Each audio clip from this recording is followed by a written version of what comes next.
Hello बच्चों, let's see question in which of the graph the particle is moving on a straight line is speeding up. तो displacement time और VT और acceleration time, displacement time दिखा रखा है आपको। तो बच्चों अगर अपन देखें यहाँ से, तो अगर अपन वीटी ग्राफ देख रहे हैं तो वीटी ग्राफ के लिए स्लॉप क्या होता है?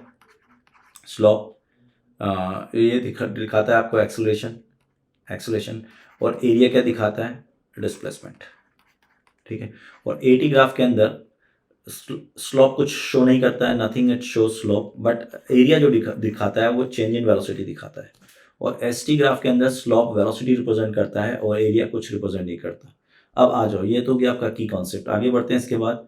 अब अपन को क्या क्या दिखा रखा है उसने, देखो पहला जो दिखा रखा है उसने, हमसे बोल रहा है कि वो in which of the graph the particle moving on a straight line is speeding up. तो देखो अगर यहाँ देखें फर्स्ट के लिए, तो ये फर्स्ट क्या दिखा रखा है? Slope is constant. और एस टी का जो स्लोप होता है वी दिखाता है, और वी कांस्टेंट हो गया आपका। वी क्या हो गया? कांस्टेंट, है ना? तो ये तो आपका स्पीडिंग अप नहीं हुआ। वेलोसिटी देखो, क्या velocity keep on increasing? Yes, velocity keep on increasing, so that second is correct, क्योंकि ये बोल रहा है कहां पर स्पीड बढ़ रही है। इधर देखो, एक्सेलेरेशन को आपको क्या दिखा रहा है ना? अब एक्सेलेरेशन आपका दिखा रहा है वो, अगर एक्सेलेरेशन और velocity, acceleration versus velocity graph दिखा रहा है, तो अगर अपन देखें यहाँ पर थर्ड को, तो वेलोसिटी आपका देखो कंटिन्यूसली बढ़ रहा है। ये देखो, इसको ग्राफ को देखो, इधर जाने पर वेलोसिटी बढ़ रहा है, क्योंकि वेलोसिटी एक्स पे जा रहे हैं ना।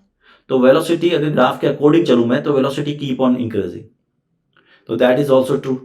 फोर्थ देखो, अगर अपन फोर्थ देखें तो यहां पर इसके अंदर देखो, यहां से स्लॉप जीरो हो गया, और एस टी का स्लॉप क्या दिखाता है? वेलोसिटी। इसका मतलब यहां पर वेलोसिटी आपकी जीरो हो चुकी है, तो बढ़ नहीं रही कंटिन्यूसली, तो ये भी गलत हो गया। तो राइट आंसर कौन सा हो गया बच्चों? अपना second and third. So second third is correct. Best of luck.